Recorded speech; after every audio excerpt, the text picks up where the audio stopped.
The morning sun painted golden streaks across the water at Riverside Community Pool. Maya stepped through the entrance gates, her 15-year-old daughter Zoe bouncing beside her with excitement.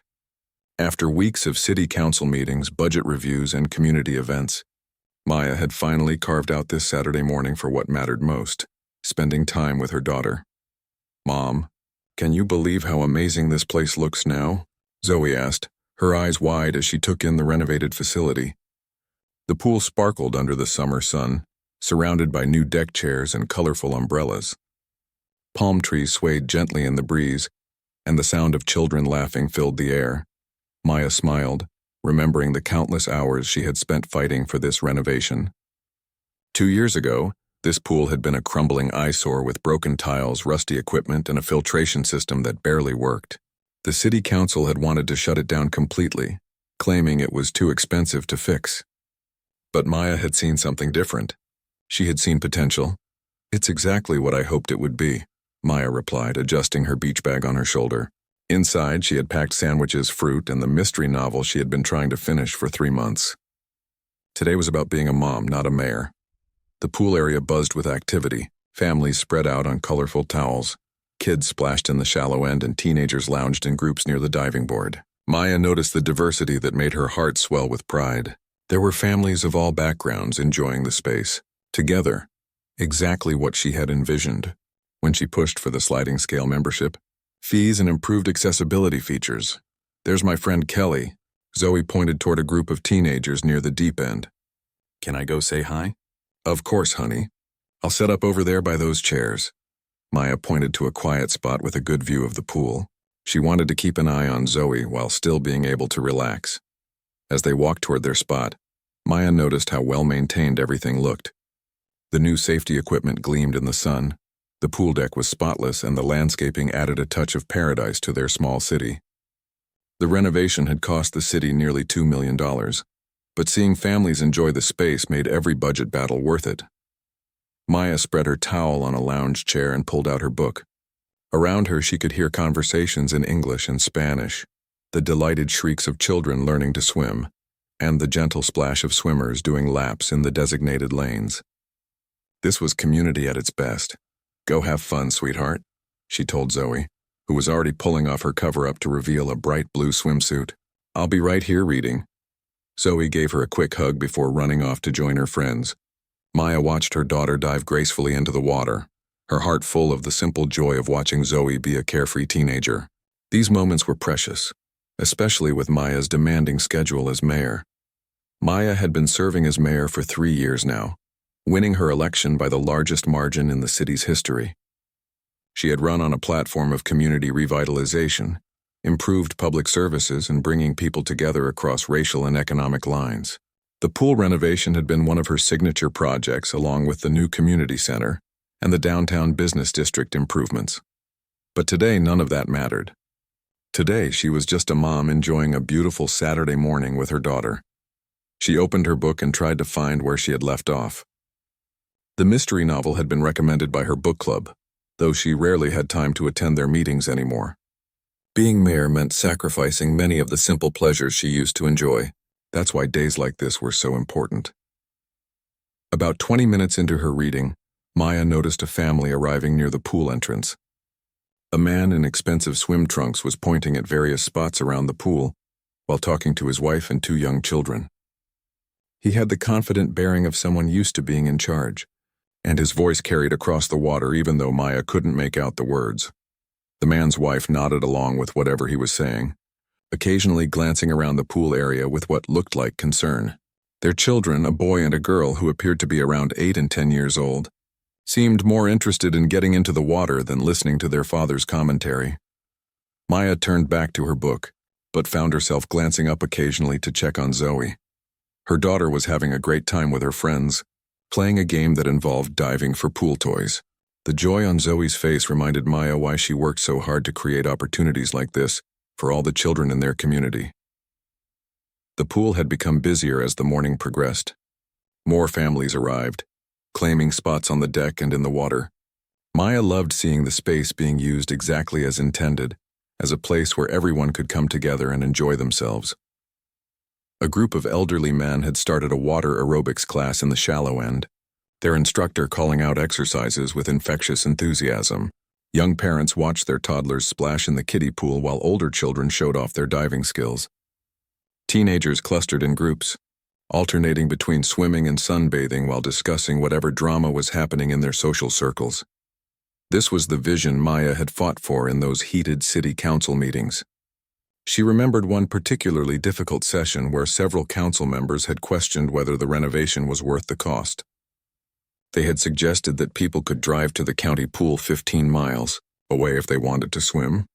Maya had stood up that night and reminded them that public amenities weren't luxuries. They were investments in community health and happiness. She had talked about how a local pool would give children a safe place to learn to swim, provide exercise opportunities for seniors, and create a gathering space where neighbors could get to know each other. Now, watching the diverse crowd enjoying the space, Maya knew she had been right. The pool wasn't just about swimming, it was about building community. It was about ensuring that every family, regardless of their income, had access to recreation and fun. Maya checked her watch and realized she had been reading for over an hour. Time seemed to move differently when she wasn't rushing between meetings and events. She looked up to find Zoe, spotting her daughter floating on her back in the deeper water, completely relaxed and happy. This was exactly what Maya had needed. A reminder of why she did the work she did, and a chance to simply be present in the moment. The sun was warm on her skin, her book was engaging, and her daughter was safe and happy. Sometimes the best parts of life were also the simplest. Maya had just gotten comfortable with her book when nature called. She glanced over at Zoe, who was still having a blast with her friends in the deep end, then gathered her courage to leave her spot unattended. Her beach bag contained her wallet, keys, and phone, everything valuable. But she decided to trust in the community spirit of the place she had helped create. The restroom was clean and well-maintained, another sign that the renovation money had been well spent. Maya took her time, enjoying the brief coolness of the air-conditioned building before heading back out into the warm sunshine. When she returned to her lounge chair, Maya immediately noticed a man standing nearby, examining her beach bag with obvious suspicion. He was the same well-dressed man she had noticed earlier with his family. Up close, she could see he was probably in his 50s with graying hair and the kind of deep tan that came from spending time at expensive resorts. "Excuse me," Maya said politely as she approached her chair. "That's my spot." The man looked up at her with cold eyes. "Really? I was wondering whose bag this was. Seems a little careless to leave valuables unattended, don't you think?" Maya felt a small chill despite the warm air. Something in his tone suggested this wasn't just friendly concern about pool security. "I was just in the restroom for a few minutes." "Thank you for keeping an eye on it." She reached for her bag, but the man didn't step aside. Instead, he crossed his arms and studied her face with obvious skepticism. "I haven't seen you here before. Are you a member?" Maya paused, her hand still extended toward her bag. The question caught her off guard, not because she couldn't answer it, but because of the way he had asked it. There was an assumption in his voice, a challenge that made her stomach tighten. "Yes, I'm a member," she replied calmly. Around them, other pool-goers were starting to notice the interaction. A few people had stopped their conversations to watch. "I'm going to need to see your membership card," the man said, his voice growing louder. "We've been having problems with people sneaking in who don't belong here." Maya felt her cheeks grow warm, but she kept her voice steady. "We haven't been introduced. I'm Maya, and you are?" "Richard Brennan," he replied curtly. "I've been a member of this pool since it opened 20 years ago. My family has lived in this neighborhood for 3 generations, so I think I know who belongs here and who doesn't." The words hit Maya like a slap. She understood exactly what Richard was implying. Even though he hadn't said it directly, her mind raced through her options. She could pull out her membership card and prove she belonged here, but something about his attitude made her want to stand her ground. "Mr. Brennan," Maya said, keeping her voice calm but firm, "I have every right to be here. I'm a paying member, just like you." "Then you won't mind showing me your card," Richard shot back. "Because I've never seen you here before, and frankly, this neighborhood has been changing in ways that concern longtime residents like myself." Maya's hands trembled slightly as she reached into her bag for her wallet. She was angry, not just at Richard's obvious prejudice, but at the fact that she was being forced to prove herself in a place she had fought to improve. Around them, more people were stopping to watch the confrontation unfold. She pulled out her membership card and held it toward Richard. He snatched it from her hand and examined it closely, turning it over several times as if looking for signs of forgery. "This says your membership started 2 years ago," Richard announced loudly, as if he had discovered something significant. "Right after they did all those renovations and changed the membership requirements." "That's correct," Maya replied, though she could see where this was heading. "Convenient timing," Richard said with a sneer, "right when they made it easier for certain people to get memberships here. I suppose you qualified for one of those income-based discounts they started offering." Maya felt the eyes of everyone around them. Some people looked uncomfortable with Richard's behavior, but others seemed to be nodding in agreement. She could see Zoe in the pool, still unaware of what was happening, and Maya desperately wanted to keep it that way. "My membership is completely legitimate," Maya said, reaching for her card. "May I have it back, please?" Richard held the card just out of her reach. "You know, I'm not entirely convinced this is really yours. How do I know you didn't borrow this from someone else? Or maybe you found it?" "That's ridiculous," Maya replied, her patience finally starting to crack. "Why would you even suggest such a thing?" "Because," Richard said, his voice rising so that everyone around the pool could hear him clearly, "we've had a real problem with theft and vandalism since they opened this place up to everyone. Property values in this neighborhood have been declining, and those of us who've invested our lives here are tired of watching standards slip." Maya felt like she had been punched in the stomach. Richard's words were carefully chosen to avoid being explicitly racist, but his meaning was crystal clear to everyone listening. She could see people pulling out their phones, some to record the confrontation and others possibly to call for help. "Mr. Brennan," Maya said, drawing on all her experience dealing with difficult people in city council meetings, "I understand you're concerned about your neighborhood, but I'm not causing any problems here. I'm just trying to enjoy a peaceful day with my daughter." "Your daughter?" Richard looked around until he spotted Zoe in the pool. "The tall girl with the braids? I should have known. Look, I'm sure you're nice people, but this just isn't the right place for your family. There are other pools in the city that might be more suitable." Maya's hands clenched into fists at her sides. She had spent her entire political career fighting against exactly this kind of discrimination, and now she was experiencing it firsthand in the very place she had worked so hard to improve. "This pool is open to all members of our community," Maya said firmly.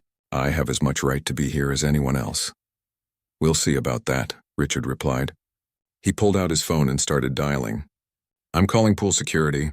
We need to verify that your membership is legitimate, and if it's not, you'll need to leave immediately." Maya watched in disbelief as Richard made his call, speaking loudly enough for everyone to hear about his concerns regarding unauthorized individuals using the pool facilities. She could feel the stares of dozens of people, some sympathetic, others hostile, all of them witnessing her humiliation. This was supposed to be a simple, relaxing day with her daughter. Instead, Maya found herself being treated like a criminal in her own community, questioned and challenged by a man who seemed to believe that her mere presence was somehow threatening to his way of life. She looked over at Zoe, who was finally starting to notice the commotion. Their eyes met across the water, and Maya could see the confusion and concern on her daughter's face. This was exactly what Maya had hoped to avoid, subjecting Zoe to the harsh realities of prejudice during what should have been a carefree summer day. Maya made a decision. She would stay and fight this, not just for herself, but for every family who deserved to feel welcome in their own community. Word of the confrontation spread quickly around the pool deck. People abandoned their lounge chairs and stepped out of the water to get a better view of what was happening. Maya could feel dozens of eyes on her as Richard continued his phone call with pool security, speaking loudly enough for everyone to hear his complaints about suspicious individuals who might be using fake membership cards. "This is absolutely ridiculous," Maya said, trying to keep her voice calm despite the anger building inside her. "I'm a legitimate member of this pool and I have every right to be here." Richard ended his call and turned back to her with a satisfied smile. "Security is on their way. They'll sort this out quickly enough. In the meantime, I think it would be best if you gathered your things and left voluntarily. Save everyone the embarrassment." "I'm not leaving," Maya replied firmly. "I haven't done anything wrong." A murmur went through the crowd of onlookers. Some people seemed uncomfortable with Richard's aggressive behavior, but others were nodding in agreement with him. Maya could hear whispered conversations around her, catching fragments of comments about those people and neighborhood standards. Mom. Zoe's voice cut through the tension as she climbed out of the pool, water dripping from her swimsuit. What's going on? Maya's heart sank as her daughter approached, confusion and worry written across her face. This was exactly what Maya had hoped to avoid, dragging Zoe into an ugly situation that would force her to confront the prejudice that still existed in their community. It's okay. Sweetheart, Maya said, trying to sound reassuring. There's just been a misunderstanding about our membership. Misunderstanding? Richard laughed harshly. There's no misunderstanding here. The facts are simple. I've never seen either of you at this pool before, and your membership conveniently started right when they lowered the standards for who could join. What standards? Zoe asked, her voice rising with indignation. We paid for our membership just like everyone else. Zoe, please, Maya said softly, placing a hand on her daughter's shoulder. She could see that several people in the crowd were now recording the confrontation with their phones, and she didn't want Zoe to say something that might make the situation worse. But Richard wasn't finished. Look, young lady, I'm sure your mother means well, but this pool serves a specific community. We have certain expectations about behavior and demographics. Your family might be more comfortable at the public pool on the other side of town. The crowd stirred at Richard's words. Even some of the people who had seemed to support him initially looked uncomfortable with his increasingly direct language. But Richard seemed energized by the attention, his voice growing louder and more confident. I've been paying dues at this pool for 20 years, he continued, addressing the crowd as much as Maya and Zoe. My tax dollars helped fund these renovations. I have a right to expect that this facility maintains the standards that make it a desirable place for my family to spend time. And what standards are those exactly? Maya asked, her professional training taking over. She had dealt with people like Richard in countless city council meetings, people who used coded language to express views they knew were unacceptable if stated directly. Richard hesitated for a moment, seeming to realize he was treading on dangerous ground. Safety standards, he said finally. Security standards, making sure that everyone who uses this facility has been properly vetted and belongs here. Based on what criteria? Maya pressed.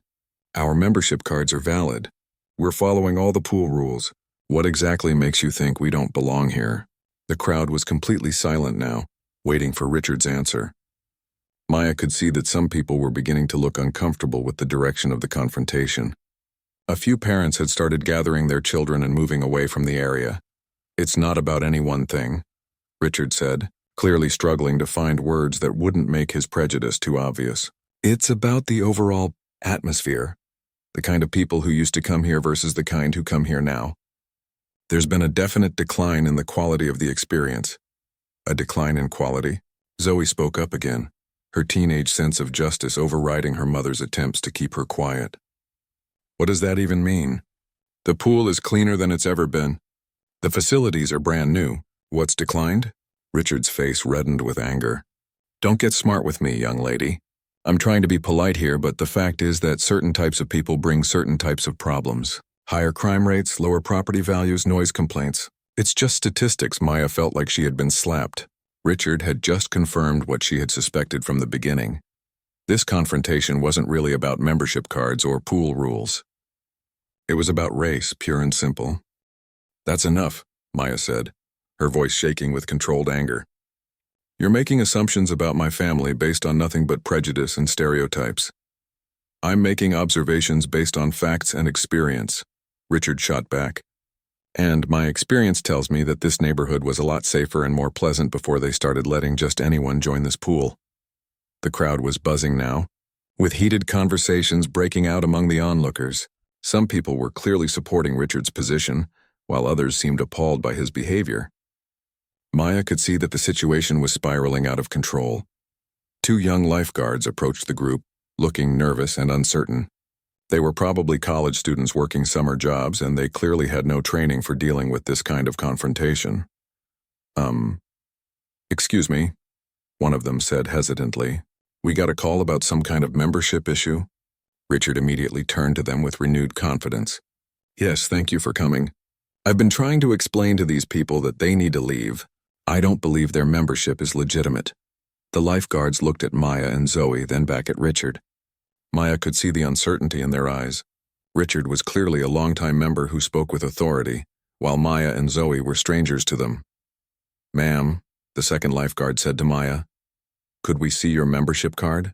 Maya handed over the card that Richard had finally returned to her.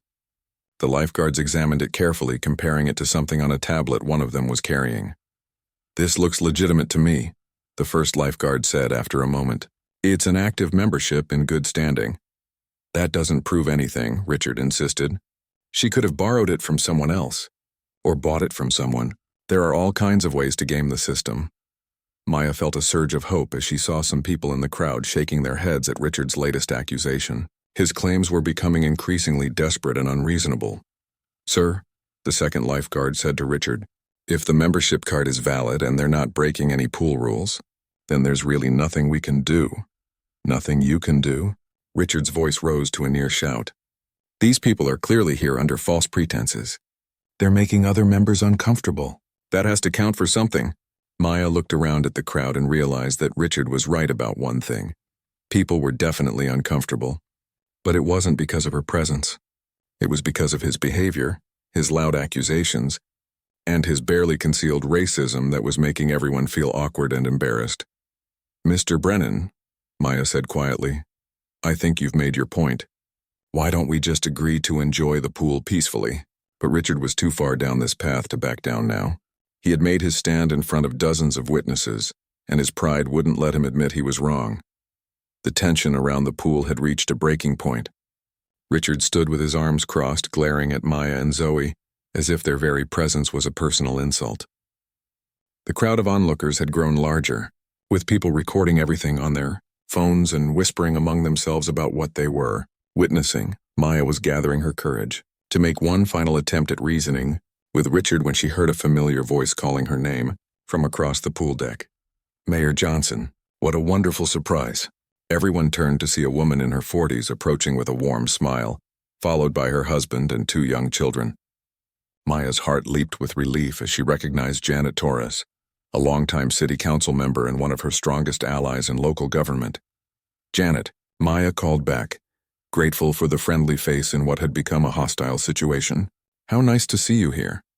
The crowd fell completely silent as Janet approached, clearly confused by the tense atmosphere she was walking into. Her husband Carlos nodded politely to Maya while trying to keep their energetic kids from running straight into the pool. "I was hoping we'd run into you here," Janet continued, oblivious to the drama that had been unfolding. "Carlos and I were just talking about how amazing this renovation turned out. You should be so proud of what you accomplished with this project." Maya could feel the shock rippling through the crowd like a wave. She saw people's expressions change as they processed what Janet had just said. Phones that had been recording Richard's confrontation suddenly swiveled to focus on Maya, their owners realizing they might have captured something much more significant than they initially thought. Richard's face had gone completely white. He stood frozen, his mouth slightly open as the reality of the situation began to sink in. The woman he had been publicly humiliating, the person he had accused of not belonging in his neighborhood, was the mayor of their city. "Janet," Maya said carefully, acutely aware that dozens of people were hanging on every word. "We were just having a discussion about pool membership policies." But Janet was too excited about seeing Maya to pick up on the undercurrents of tension. "Oh, you must be so satisfied seeing how well this space is being used. When you first proposed the renovation, remember how some people said it was a waste of money? Now look at all these families enjoying themselves." She gestured around the pool area, taking in the diverse crowd of swimmers and sunbathers. "This is exactly what you envisioned when you talked about creating spaces where the whole community could come together." Maya glanced at Richard, who looked like he might be sick. She could see him struggling to process what was happening. His earlier confidence completely evaporated. "Actually," Janet continued, turning to address the crowd that had gathered around them, "if you don't know, this amazing woman is the reason we have such beautiful pool facilities. Mayor Johnson fought tooth and nail to get funding for this renovation. She spent months in budget meetings, community forums, and city council sessions making sure this project became a reality." The murmur that went through the crowd was different now, a mixture of embarrassment, shock, and dawning recognition. Maya could see people looking at their phones, probably realizing they had just recorded their mayor being racially profiled at a pool she had personally championed. Mayor Johnson also implemented the sliding scale membership fees that make this pool accessible to families across all income levels. Janet added proudly. She believed that recreational facilities should serve everyone in our community, not just the wealthy. Richard finally found his voice, though it came out as a hoarse whisper. Mayor Johnson? Maya looked at him with a mixture of sadness and disappointment. Yes, Mr. Brennan, I'm Maya Johnson. I've been the mayor of this city for 3 years now. The silence that followed was deafening. Even the children in the pool seemed to sense that something significant was happening, their playful shouts quieting to confused whispers. Carlos Torres, Janet's husband, stepped forward with concern written across his face. Is everything okay here? You all look like you've seen a ghost. One of the bystanders, a middle-aged woman who had been recording the confrontation, spoke up hesitantly. There was a misunderstanding about pool membership. A misunderstanding? Janet looked confused, glancing between Maya and Richard. What kind of misunderstanding? Maya took a deep breath, knowing that her response would shape how this story spread through the community. Mr. Brennan was concerned about pool security. He wanted to verify that Zoe and I had legitimate memberships. It was a diplomatic way to describe what had happened, but Maya could see that several people in the crowd were shaking their heads. They had witnessed Richard's behavior firsthand, and they knew it had been about much more than security concerns. Richard seemed to realize that his only option was damage control. I didn't recognize the mayor, he stammered. I was just trying to look out for the safety of all the families here. By questioning whether a black woman and her daughter belonged at the pool. The voice came from somewhere in the crowd and Maya couldn't identify who had spoken, but the challenge hung in the air, forcing everyone to confront what they had really witnessed. Janet's expression shifted as she began to understand what had actually transpired. Her smile faded, replaced by a look of concern and growing anger. Richard, please tell me you didn't do what I think you did. Richard opened his mouth to respond, but no words came out. Around him, people were pulling out their phones again, this time to check social media. Maya realized that videos of the confrontation were probably already being uploaded and shared across the internet. Zoe, who had been quietly watching the adults navigate this awkward situation, finally spoke up. Mom, can we please just go home now? This was supposed to be fun. Maya's heart broke a little at the disappointment in her daughter's voice. Zoe had just wanted to spend a normal Saturday at the pool with her friends. Instead, she had been forced to witness the ugly reality of prejudice that still existed in their community. Of course, sweetheart, Maya said, putting her arm around Zoe's shoulders. Let's get our things. Wait, Janet said firmly. Mayor Johnson, you shouldn't have to leave because of this. You have every right to be here. You helped create this place. Maya appreciated Janet's support, but she could see that staying would only prolong an already painful situation. The mood around the pool had shifted completely, and she knew that other families were probably feeling just as uncomfortable as she was. It's okay, Janet, Maya said diplomatically. Zoe and I were about ready to head home anyway.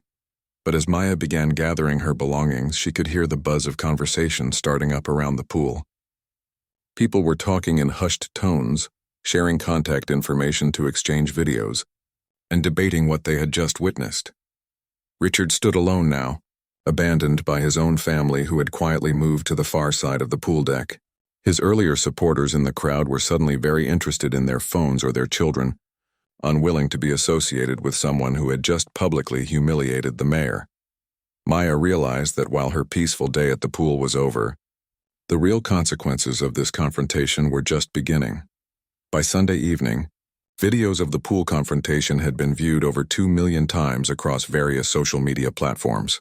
The hashtag Dauber's Mayor at the Pool was trending nationally, with people sharing their own experiences of discrimination and debating what the incident revealed about ongoing racial tensions in American communities.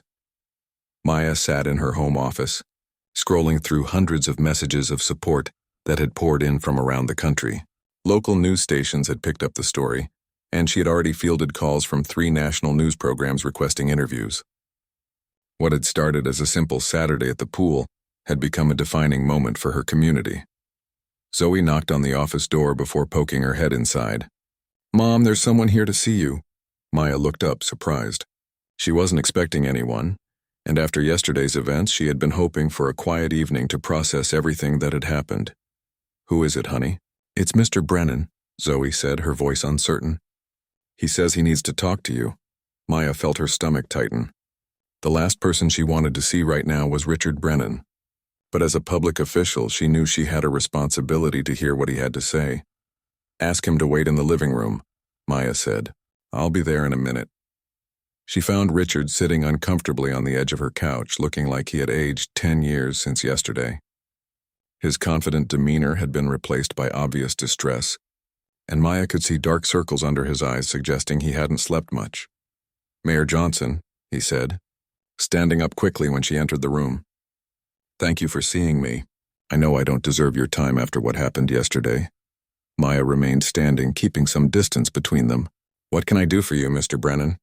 Richard took a shaky breath before continuing. "I came to apologize. What I did yesterday was wrong, and I need you to know that I'm ashamed of my behavior." Maya studied his face, trying to determine if his remorse was genuine or just damage control. "I appreciate you coming here, but an apology to me isn't really enough, is it? You humiliated my daughter in front of dozens of people. You made assumptions about us based purely on our race." "I know," Richard said, his voice barely above a whisper. "I've spent the last 24 hours thinking about what I did, and I realized that my behavior wasn't just wrong. It was racist.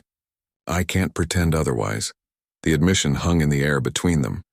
Maya had dealt with many people over the years who had discriminated against her or her family, but very few had ever been willing to acknowledge their behavior so directly. "Richard," Maya said, using his first name for the first time, "what you did yesterday hurt my daughter. She's 15 years old, and she had to watch her mother be treated like a criminal in her own community. That's not something you can just apologize away." "I understand that," Richard replied. "I also understand that my actions have consequences beyond just hurting your family. I saw the news coverage this morning. My business is suffering. 3 clients have already canceled their contracts. My neighbors won't speak to me. Even my own children are ashamed of me." Maya sat down in the chair across from him. "Is that why you're here? Because you're facing consequences?" "No," Richard said firmly. "I mean, yes, I am facing consequences, but that's not why I'm here. I'm here because I realized that yesterday wasn't just about me being rude to you. It was about me perpetuating a system of discrimination that I never really acknowledged before." He pulled out his phone and showed Maya a video that had been shared thousands of times. It showed the moment when Janet Torres had revealed Maya's identity, and the look of shock and horror on Richard's face as he realized what he had done. "I watched this video about 50 times last night," Richard continued, "and I kept thinking about how I would feel if someone treated my wife or my children the way I treated you and Zoe. I was disgusted with myself." Maya felt some of her anger beginning to soften, but she wasn't ready to let Richard off the hook completely. "Richard, I need you to understand something.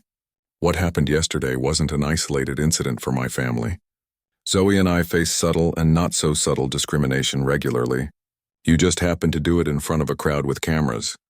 "I'm beginning to understand that," Richard said. "I called my daughter's friend's mother this morning. She's a black woman who lives in our neighborhood. I asked her if she had ever experienced what you went through yesterday. She spent an hour telling me stories that made me sick to my stomach." Maya raised an eyebrow. "And what did you learn from that conversation?" "I learned that I've been blind to things happening right in front of me," Richard admitted. "I learned that my concerns about neighborhood standards were really just code for wanting to keep people who look different from me out of spaces I considered mine." The front door opened, and Maya heard Zoe's voice talking to someone in the hallway. A moment later, Janet Torres appeared in the living room doorway.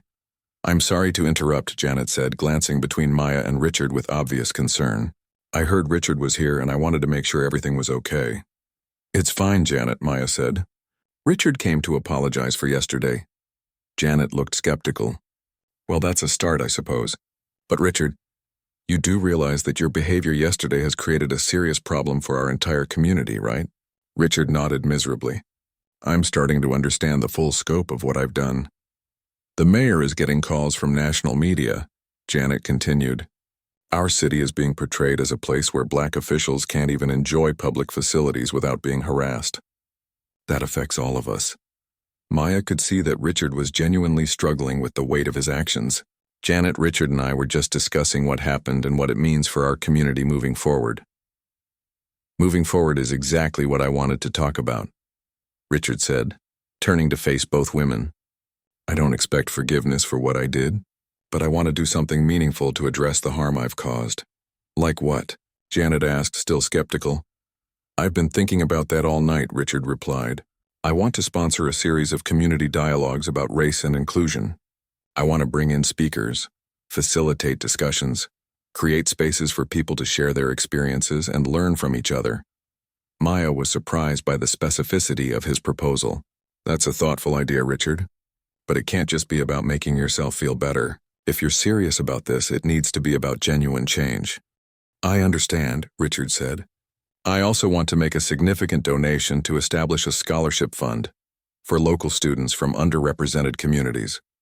And I want to volunteer my time to support community programs that promote inclusion and understanding. Janet looked at Maya with raised eyebrows. Well, I have to admit that's more comprehensive than I expected. The question is whether you're committed to doing this work even when the attention dies down, Maya said to Richard. Even when it's not convenient or comfortable for you. I am, Richard replied without hesitation. Mayor Johnson, I can't undo what I did yesterday, but I can commit to spending whatever time I have left trying to make sure it never happens again. To anyone. Maya stood up and walked to the window, looking out at her neighborhood where children of all backgrounds played together in the evening light. This was the community she had envisioned when she ran for mayor. Diverse, inclusive, and welcoming to everyone. Richard, she said finally, turning back to face him, if you're serious about this commitment, then I'm willing to work with you. But I need you to understand that this isn't about redemption or forgiveness. This is about doing the hard work necessary to create real change. I understand, Richard said, standing up as well, and I'm ready to do that work. 3 months later, Maya stood before a packed auditorium where Richard was facilitating the 4th session of their monthly community dialogue series. The conversations were sometimes difficult and uncomfortable, but they were creating real connections between neighbors who had never really talked to each other before.